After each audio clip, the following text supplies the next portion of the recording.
Portanto, ide, fazei discípulos de todas as nações, batizando-os em nome do Pai, e do Filho, e do Espírito Santo. Mateus, capítulo 28, versículo 19. Assim diz o Senhor: quem tem ouvidos para ouvir, ouça o que o Espírito diz às igrejas.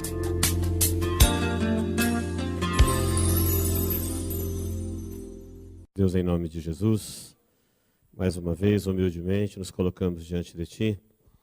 Pedimos, ó Deus, fale conosco através da Sua palavra.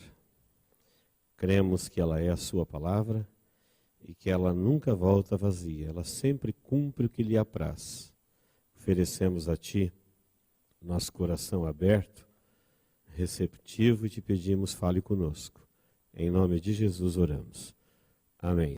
Apocalipse 3, versículo 14, nós temos aí a última carta das 7 cartas do Apocalipse, que é a carta à igreja em Laodiceia. Diz assim: ao anjo da igreja em Laodiceia escreve: estas coisas diz o Amém, a testemunha fiel e verdadeira, o princípio da criação de Deus. Conheço as tuas obras, que nem és frio e nem quente. Quem dera fosses frio ou quente. Assim, porque és morno, e nem és quente nem frio, estou a ponto de vomitar-te da minha boca. Pois diz: estou rico e abastado e não preciso de coisa alguma. E nem sabes que tu és infeliz, sim, miserável, cego e nu. Aconselho-te que de mim compres ouro refinado pelo fogo para te enriqueceres, vestiduras brancas para te vestires, a fim de que não seja manifesta a vergonha da tua nudez, e colírio para ungires os teus olhos, a fim de que vejas. Eu repreendo e disciplino a quantos amo. Sê, pois, zeloso e arrepende-te. Eis que estou à porta e bato. Se alguém ouvir a minha voz e abrir a porta, entrarei em sua casa e cearei com ele e ele comigo. Ao vencedor dar-lhe-ei sentar comigo no meu trono, assim como eu também venci e me sentei com meu Pai no seu trono. Quem tem ouvidos, ouça o que o Espírito diz às igrejas. Muito bem, já faz 3 encontros nossos aqui na quarta, que nós estamos estudando o Apocalipse em sequência. Até hoje, ainda é possível a gente fazer um resumozinho da sequência que a gente está estudando. A partir da quarta-feira, já vamos estar um pouco mais distante, não vai ser possível. Quem começar a partir da quarta vai ter que ouvir a mensagem na gravação para entender esse início de Apocalipse. Então nós estudamos no capítulo 1 do Apocalipse o Jesus glorificado se apresentando a João e dizendo para João que ele tinha uma mensagem para a igreja e que era para João escrever, que ele estava revelando as coisas que João já sabia, as que estavam acontecendo e as que iriam acontecer. E falou que essa revelação era para os servos de Jesus, não era para o mundo todo não. Do jeito que Jesus havia dito antes de morrer, que ele nunca mais falaria ao mundo, mas que ele continuaria falando à igreja. E nessa visão do Cristo glorificado, Jesus queria que a igreja soubesse que ele está glorificado, que ele não é o Cristo das religiões, do comércio, do paganismo. Ele mostrou para João como ele é. E João viu ele com vestes brancas, cabelos longos e brancos, olhos de fogo, e da boca saiu uma espada, um cinto de ouro no peito. Esse é o nosso Cristo. Não sei qual é o Cristo que te vem à mente quando você ora, mas a visão que Jesus quer que o seu povo tenha dele não é do Cristo lamentando, sangrando na cruz do Calvário. Esse é o Cristo do comércio. É o Cristo para chorar, não é o Cristo para adorar. Jesus, antes da cruz, disse para as mulheres que ele não queria lamentação, ele queria conversão. Nunca quis lamentação. Ele falou: a minha vida ninguém tira de mim, eu de mim mesmo a dou. Então no capítulo 1 a gente viu essa visão do Cristo glorificado. No capítulo 2, nós iniciamos o período das 7 igrejas da Ásia. Vimos aqui 4 igrejas. Aprendemos que essas igrejas são representativas. Elas existiam, eram igrejas locais, tinha muitas igrejas na época, maiores e menores que essa. Mas essas 7 escolhidas por Deus apresentavam problemas, virtudes, circunstâncias dentro dela que representaria a igreja ao longo da sua existência. Então nós aprendemos que a igreja de Éfeso, chamada de desejável, também a igreja do amor decadente, foi a igreja do primeiro século. A segunda igreja de Esmirna, que foi do ano 100 até o do ano 312, Esmirna quer dizer amargura, foi a igreja perseguida, foi o tempo da maior perseguição da igreja, onde os imperadores não deram trégua. Ela durou do ano 100 até o 300, 312. A terceira igreja, que foi a igreja de Pérgamo, que quer dizer casamento, foi conhecida como a igreja mundana ao longo da história. Ela durou de 312 até o ano 500. E ela foi chamada de mundana porque nesse período Constantino se disse convertido e falou que ele era cristão, e o Império Romano veio inteiro para o cristianismo, profanando o cristianismo.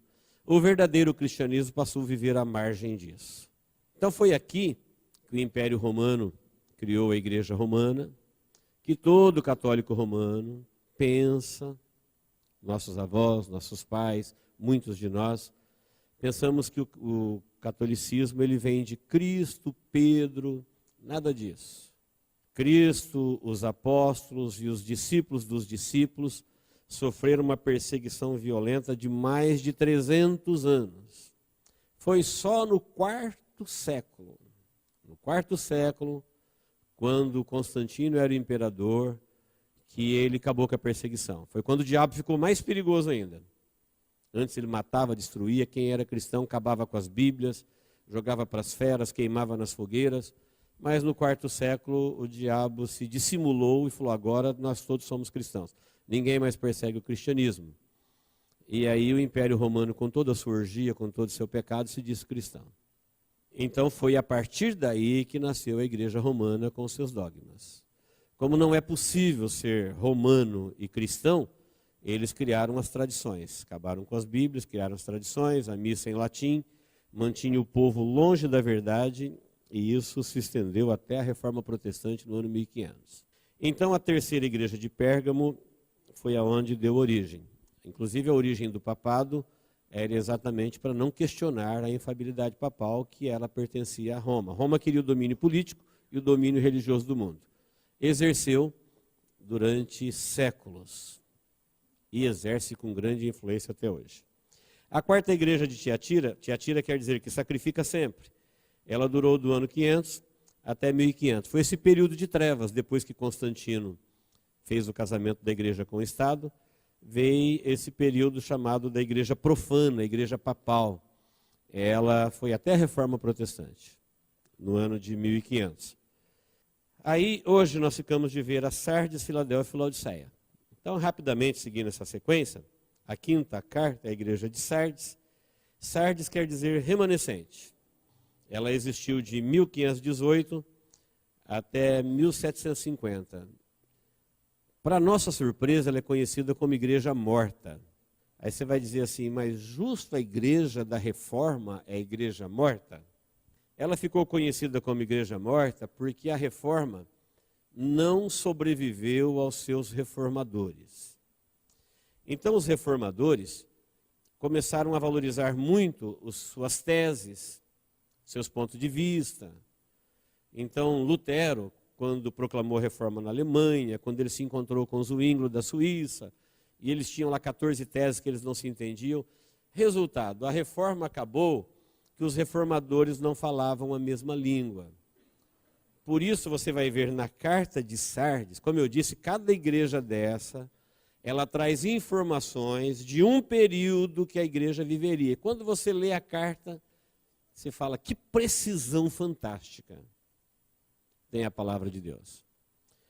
Então diz nesse período que eles começaram uma boa obra, mas que eles não fizeram com perfeição e que a igreja acabou sofrendo muito, por isso ela foi conhecida como igreja morta, porque brigavam-se os presbiterianos com os congregacionais, com os batistas, enfim, e aparecia mais os nomes dos reformadores do que os nomes de Jesus. Você vê até hoje, tem tantos debates na internet, que eles falam assim, você é pré ou pós-milenista? Não, porque eu sou Calvino. Não, eu sou contra Calvino. Quem é Calvino? Quem é Lutero? quando eles nasceram em 1500, a Bíblia já era a palavra de Deus desde sempre.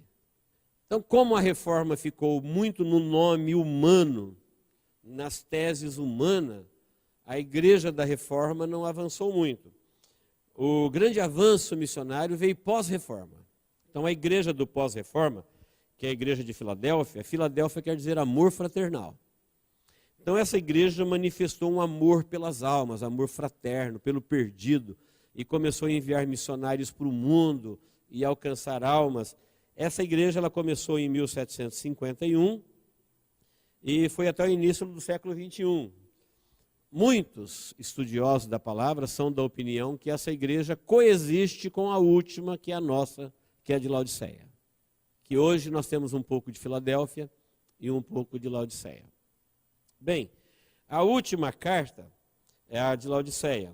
Laodiceia quer dizer direitos do povo, direitos humanos. É a igreja democrática. É a igreja que o povo decide, e olha como isso é certo. É a igreja que nós vivemos. É o povo que decide. A liderança vai para onde o povo puxa. Nem diz a música, né? O artista vai onde o povo está. Então aqueles que são artistas, eles vão onde o povo vai. E a igreja de Laodiceia é a última, ela é chamada de igreja morna, porque ela não é totalmente de Deus e ela não é totalmente do mundo. Ela quer Deus, ela quer o mundo. Ela quer fazer a vontade do Espírito, mas ela quer fazer a vontade da carne. Então, na quarta-feira passada, nós começamos com a primeira carta, o início da história da igreja. Hoje, com a última carta, a gente termina o tempo da igreja. Capítulo 4 de Apocalipse, a igreja já está no céu.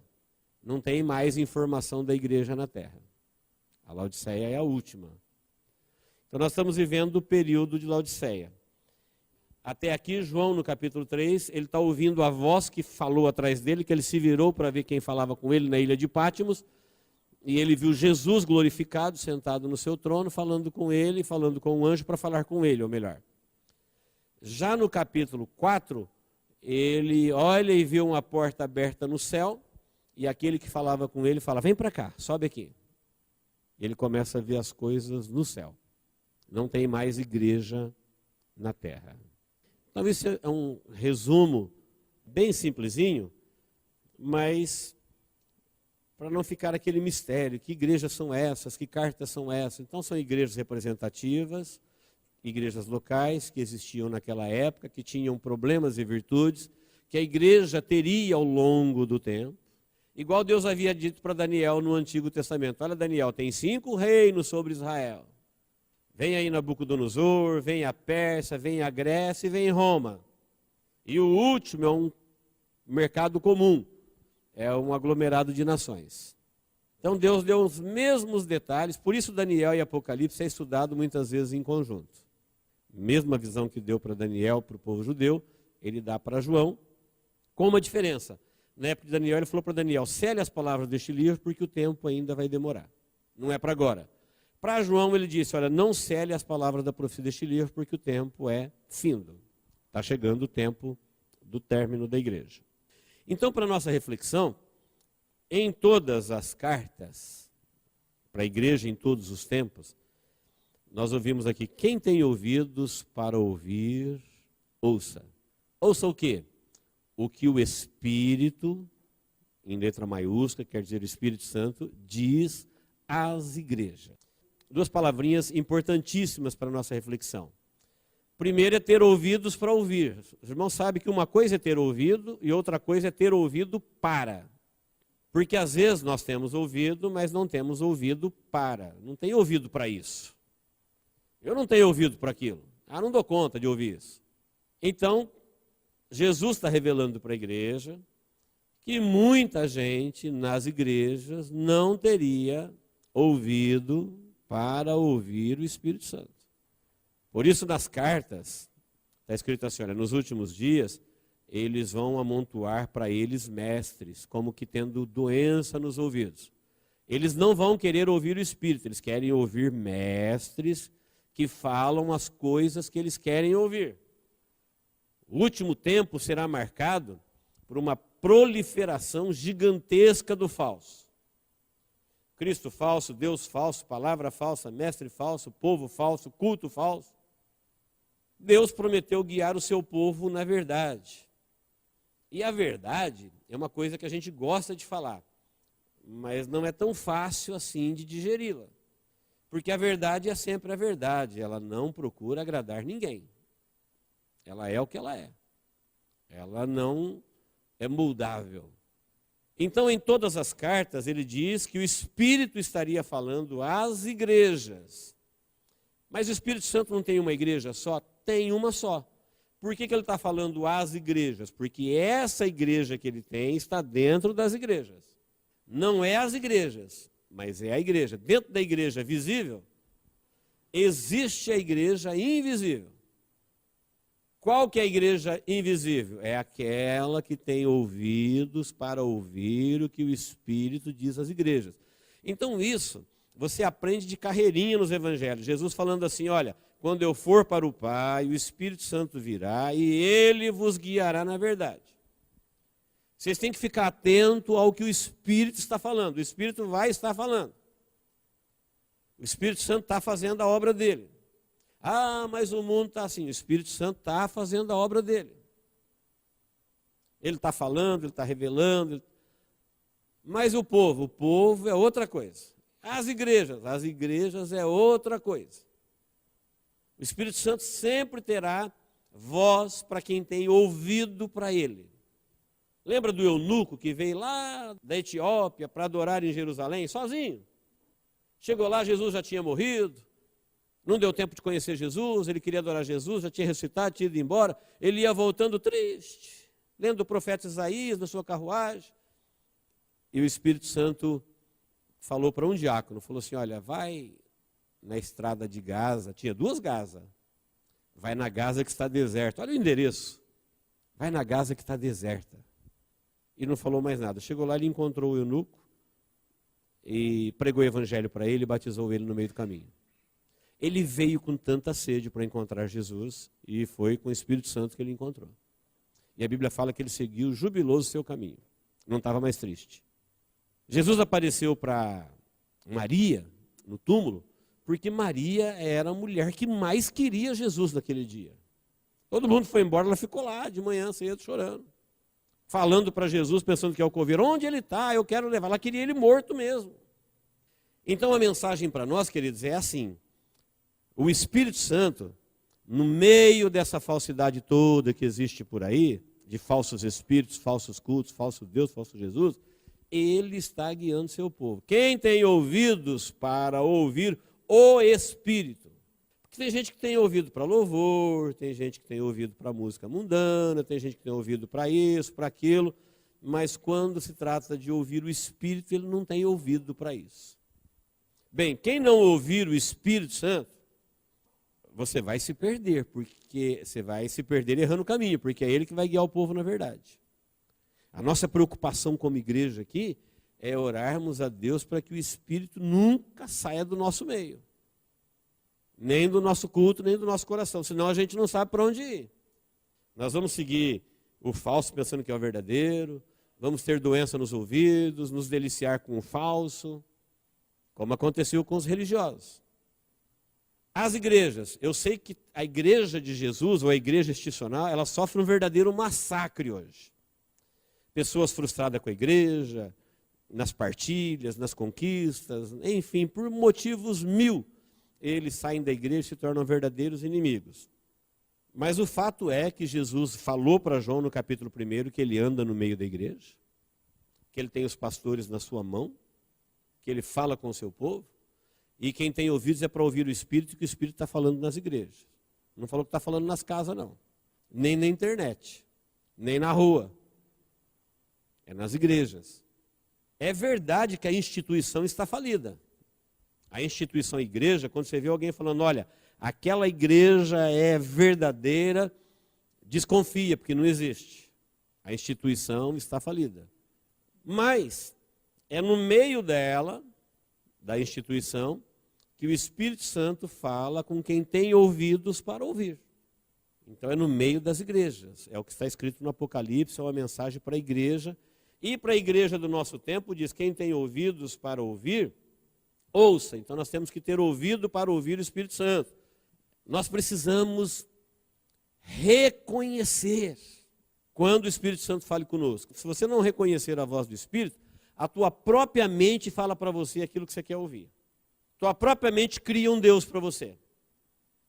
Tua própria mente coloca você num pedestal de santidade. Você não está acostumado a ouvir a voz do Espírito, aqui ele vai dizendo assim, ó, eu repreendo e disciplino a todos quantos amo. Ele não falou, eu carrego no colo e abajulo. Eu sei que Deus ama a igreja a ponto de dar Jesus e tudo que ele criou para ela. Mas para mantê-la livre do erro e do engano, ele falou, eu repreendo, eu disciplino. E quando eu fizer isso é porque eu amo. Porque se eu não amasse, eu deixaria. Falou, o pai que não cuida do filho é porque não é filho, é bastardo. Falou, que pai que não corrige o filho? Se o filho vai aceitar a correção, é outra história, mas que ele corrige, porque ele ama. Ele não quer ver o seu filho perdido. Então, o princípio de ter ouvido para ouvir é que nós precisamos desenvolver dentro de nós esta sensibilidade de dar ouvido àquilo que é do Espírito. E de não ter muito ouvido para aquilo que não é do Espírito. Porque Paulo ensinou, olha, tem tantas vozes que falam no mundo e nenhuma é sem sentido. Cada uma tem o seu sentido. Na minha cabeça mesmo fala um monte de voz. Tem hora que fala carne, tem hora que fala o diabo, tem hora que fala as pessoas. Você tem que saber quem está falando. Não é porque está falando para mim que eu tenho que fazer. Sobre a minha cabeça pode voar muitos pássaros, mas eu não vou permitir que eles façam ninho. Então a minha mente ela está aberta para receber influências da minha carne, para receber influências de quem quer que seja. Muitas vozes. Mas eu preciso aprender a identificar a voz de Deus. Porque Jesus disse que ele falaria com a igreja, ele conduziria a igreja, falou, quem tem ouvidos, ouça. O Espírito Santo vai estar conduzindo a igreja. Ele habita nela. Jesus tem ela nas suas mãos. Então tem muita gente se guiando espiritualmente pela voz dele mesmo. Não, porque eu penso que é assim, eu acho que é assim, ele vai se orientando. Para onde que ele vai, ninguém sabe. Mas ele vai se perder. Só Jesus sabe o caminho, Jesus enviou o Espírito para nos guiar na verdade. E o Espírito fala às igrejas, portanto nós temos que ter ouvidos.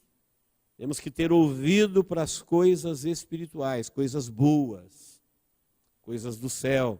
São revelações profundas e importantes. Quando fala o Espírito diz, não importa através de quem. Se é o Espírito, está dito e acabou.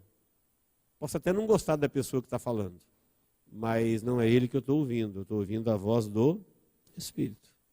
As igrejas, é onde ele fala. Na carta de Laodiceia, ele diz, eu estou à porta e bato. Olha que revelação importante. Nós já falamos aqui, mas talvez nem todos aqui saibam disso.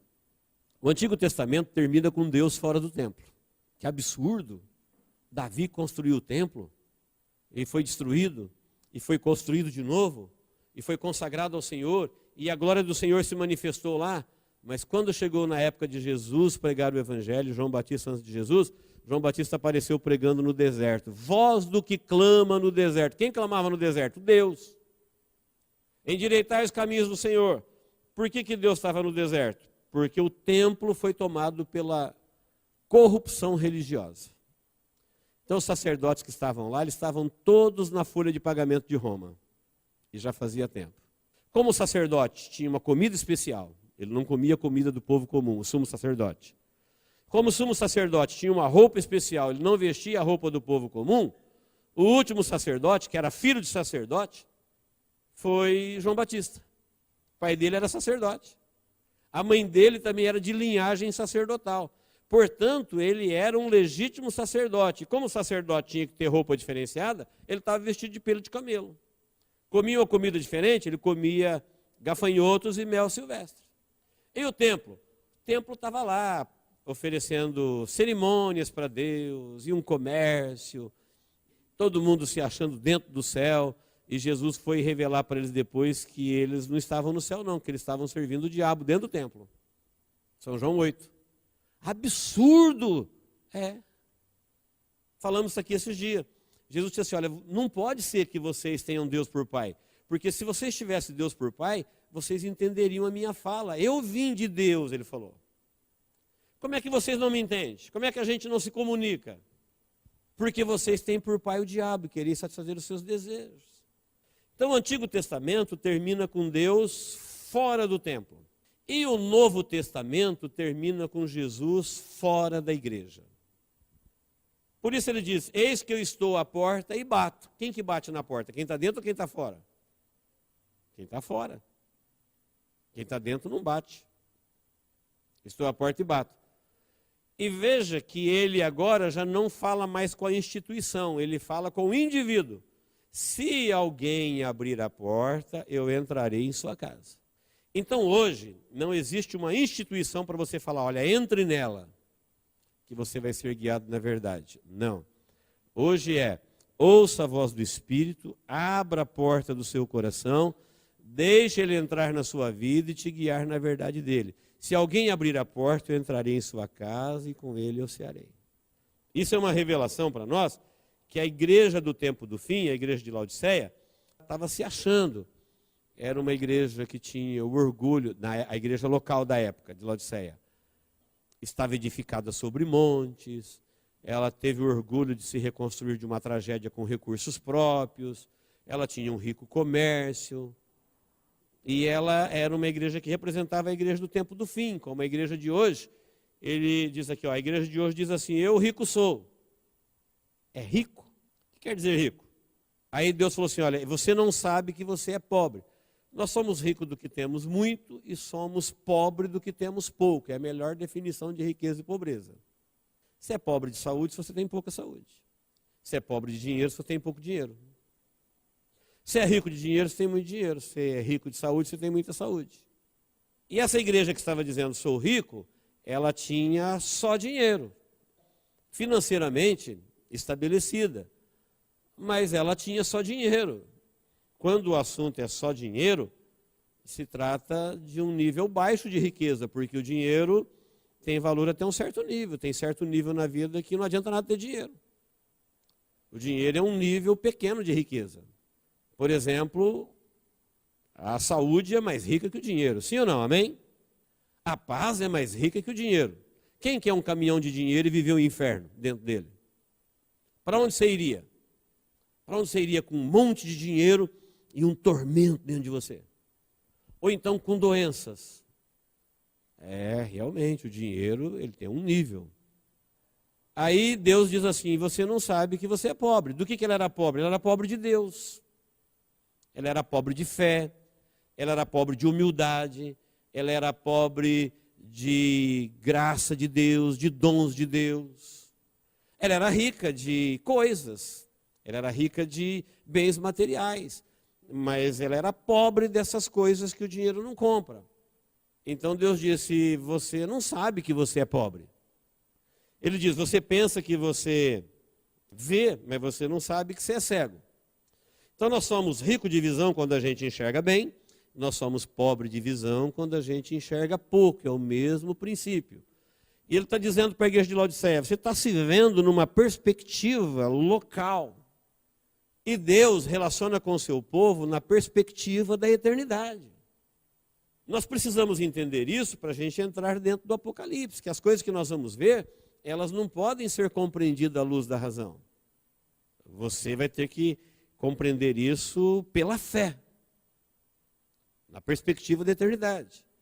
Você vai ver que enquanto o mundo capenga aqui, continua aqui tentando resolver os problemas do mundo, a igreja está vivendo em outro plano. Você não vê a Bíblia falando que nós já morremos com Cristo? Que nós já ressuscitamos com Cristo? Que nós já estamos assentados nos lugares celestiais? Porque para Deus é só questão de os dias passar, tudo já está feito. É como se fosse um filme que ele conhece começo, meio e fim, e sabe como é que termina. Então ele fala para os vivos que viverão depois da morte, que vocês já morreram para o mundo, portanto vocês já estão vivos em Cristo, e nós estamos vivendo numa perspectiva. Enquanto o mundo está na expectativa dos cientistas estudarem, para descobrir as curas das doenças, para tentar deixar o mundo melhor para os filhos, Isso vem desde sempre. E o mundo desde sempre está piorando. A igreja não está nessa expectativa do homem descobrir a cura para todos os seus males. O homem é o problema de todos os males. Se nós quisermos livrar o mundo dos males, teria que tirar o homem daqui. Porque toda maldição que está aqui é por causa do homem. Então, como ele, sendo o problema, quer deixar uma solução? Se ele não resolver o problema dele, é onde vem Deus e diz, olha, você precisa abrir os olhos e ver a vida numa outra perspectiva. Enquanto o mundo está procurando a cura, a igreja está vivendo na perspectiva do corpo glorificado. Não é uma cura de um órgão, é a cura do corpo inteiro, recebendo um corpo glorificado como o corpo de Jesus. Isso já está feito, é um novo corpo, é um novo nome, é uma nova moradia, é um novo lugar, é um novo plano, é uma nova dimensão. Esse novo corpo nós teremos capacitações e proporções desconhecidas até então. Viveremos numa riqueza e numa glória até então desconhecida que a gente só tem em partes para a gente crer.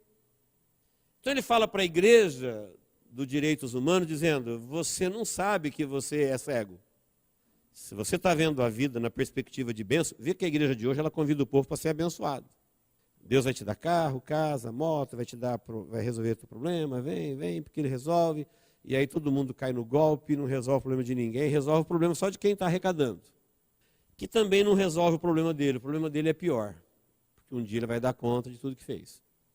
Deus não tem por inocente quem toma o seu santo nome em vão. Então o que importa é que o evangelho está sendo pregado. Água é água em qualquer copo.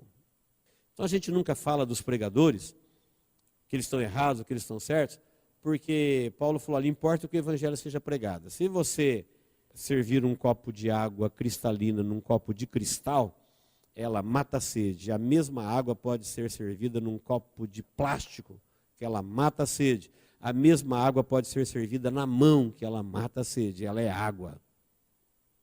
E a palavra de Deus é a palavra de Deus onde quer que ela vá.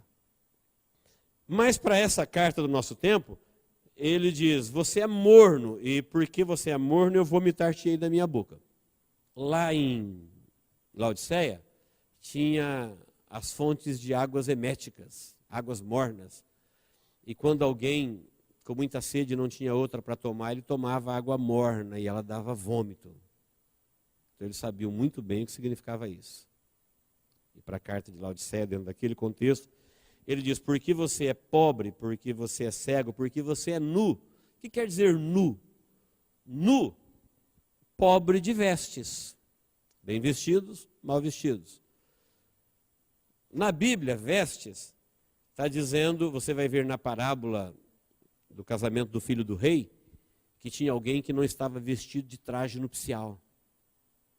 E quando chegou o senhor da festa, ele olhou e falou, amigo, como você entrou aqui sem traje nupcial? E ele emudeceu, não tinha resposta. Ele falou, amarrai-o de pés e mãos e lançai-o nas trevas exteriores.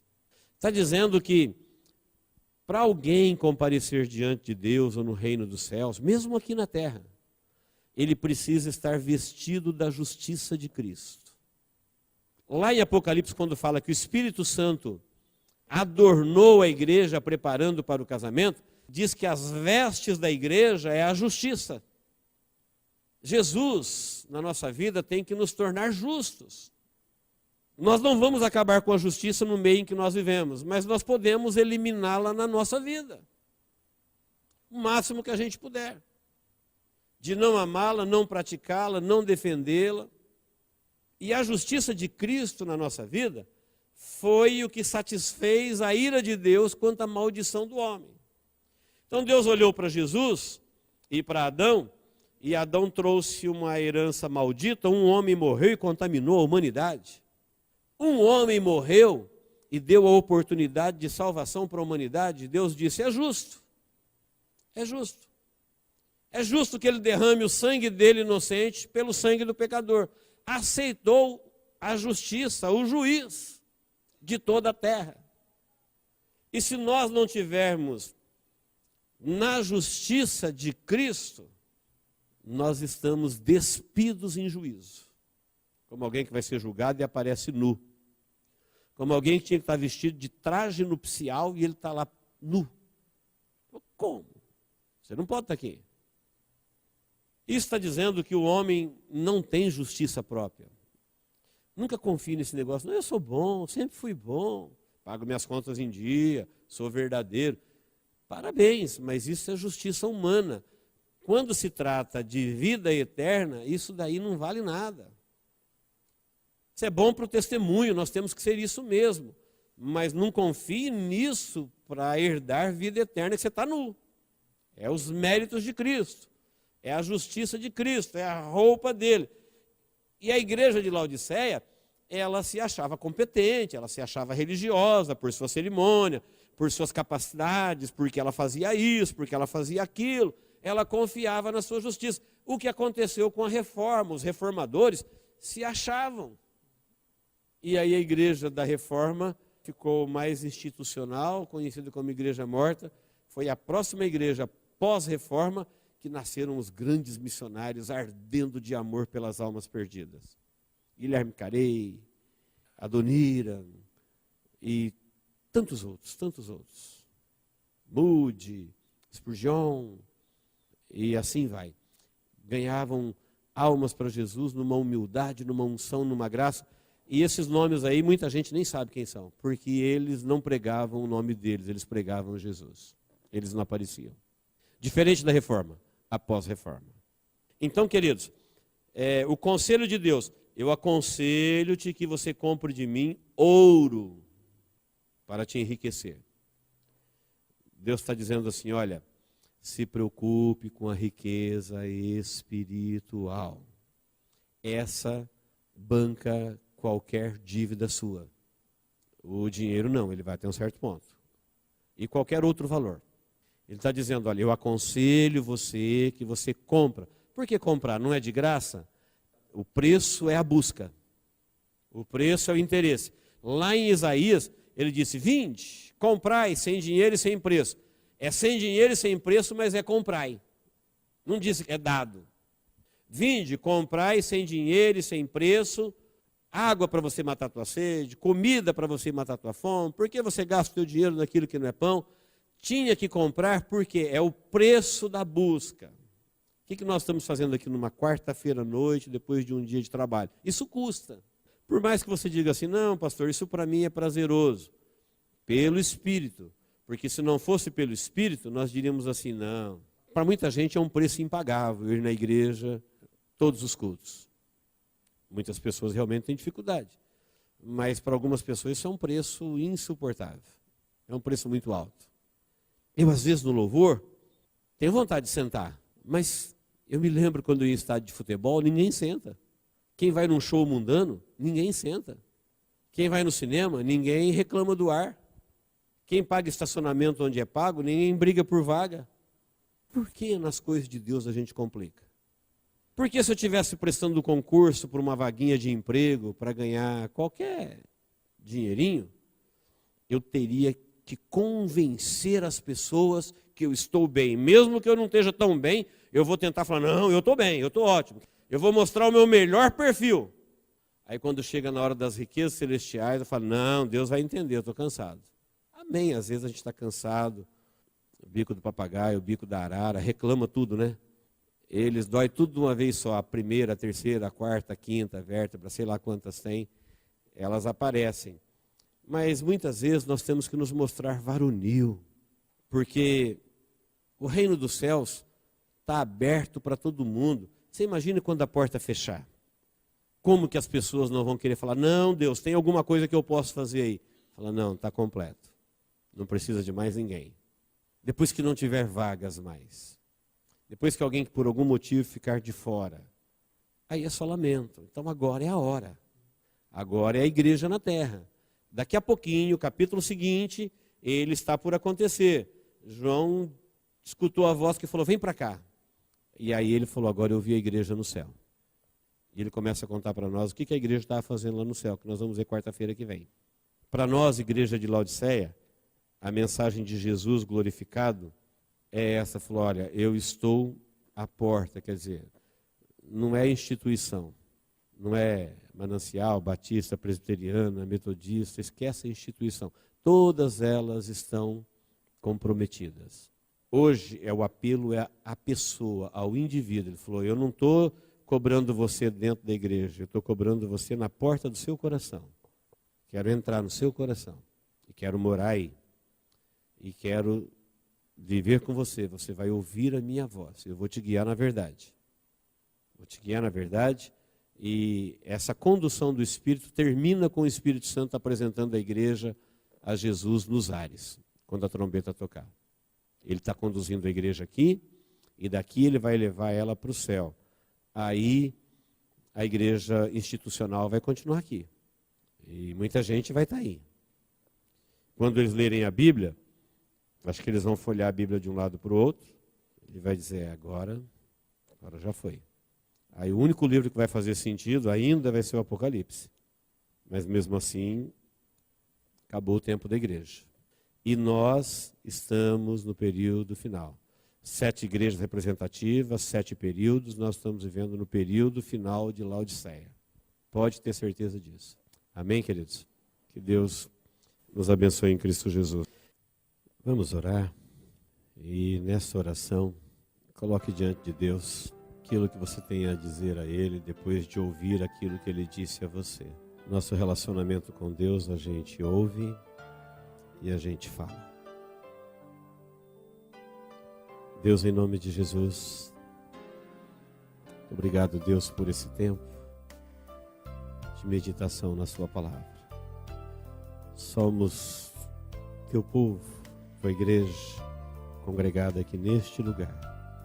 Damos a ti, Senhor, toda a honra, toda a glória e todo o louvor por termos este privilégio de o Senhor nos aceitar na sua presença. Por isso, ó Pai, nós nos apresentamos humildemente em nome de Jesus, nos méritos de Cristo. É no nome de Jesus que nós entramos aqui, é no nome de Jesus que nós cantamos, é no nome de Jesus que nós meditamos, é no nome de Jesus que nós oramos, porque nós não temos méritos próprios. Tudo de bom que há em nós foi o Teu Espírito Santo que nos deu, ó Deus. Nós tributamos a Ti toda a honra, toda a glória e todo o louvor. Por tudo, ó Deus, que o Senhor tem feito na nossa vida. A nossa vida, ó Deus, é um testemunho vivo de que o Teu Espírito Santo está operando na terra. O que o Senhor fez na nossa vida, ó Deus, é um testemunho vivo daquilo que o Teu Espírito Santo está fazendo no mundo. E nós reconhecemos isso e Te louvamos por isso. Não é bondade nossa, é graça Tua. É o Teu amor derramado incondicionalmente na nossa vida. Eu quero, Deus, Te louvar pela vida de todos que estão aqui numa quarta-feira, depois de um dia de trabalho. Aqui estão, ó Deus, aqueles que têm ouvidos para ouvir o que o Teu Espírito Santo diz através da Sua palavra. Deus, ilumina o coração de cada um. Não deixe, ó Deus, o ego, não deixe a carne, não deixe o mundo, não deixe a religião, não deixe a sociedade, nem mesmo as trevas roubar, ó Deus, a revelação do Teu Espírito.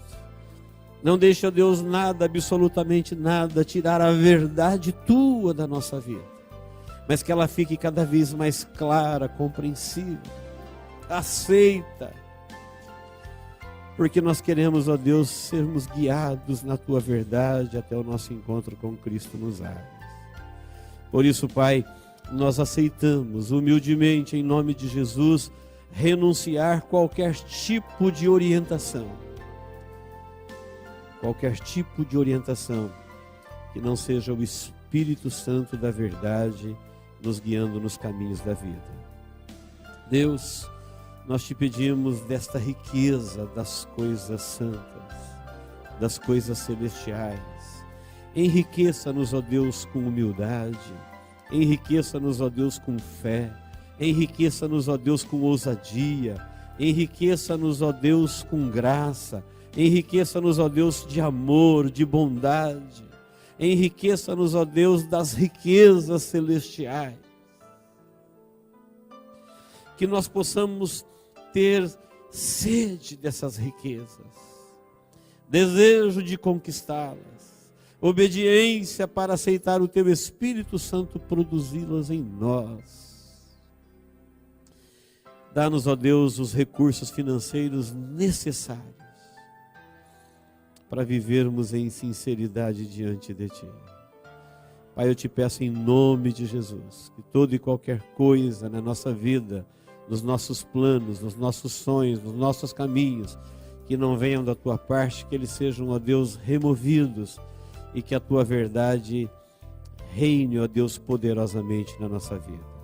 Ensina-nos, ó Deus, a aceitarmos, ajuda-nos, ó Deus, a entendermos que nós estamos vivendo uma vida no corpo, mas não somos apenas um corpo. Que todo tempo, ó Deus, tenhamos firme na nossa mente que nós temos um compromisso contigo na eternidade.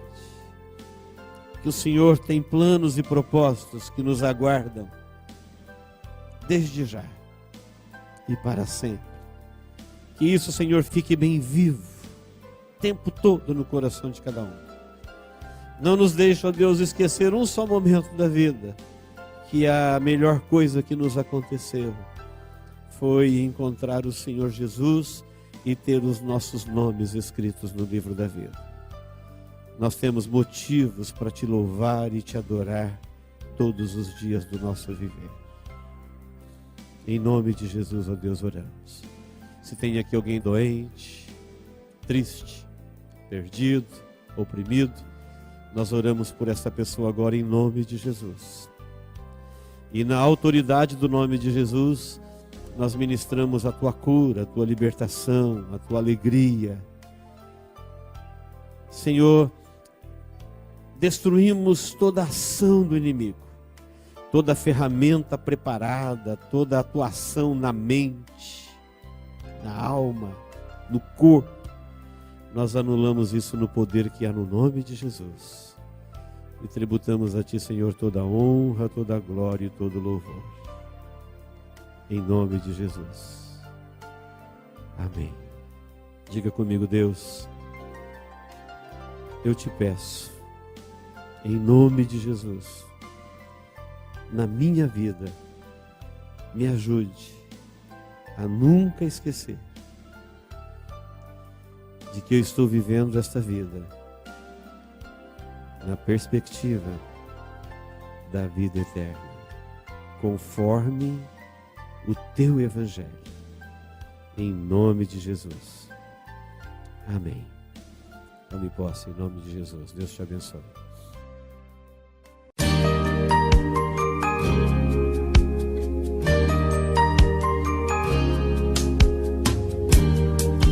Esta mensagem foi gravada ao vivo quando ministrada na Igreja Evangélica Manancial. Este tema e outros mais estão à disposição do público a preço de custo, com o único objetivo de proclamar a palavra de Jesus nestes últimos dias. Adquira, ouça, creia, pratique e presenteie alguém que você ama com esta mensagem, a palavra de Deus.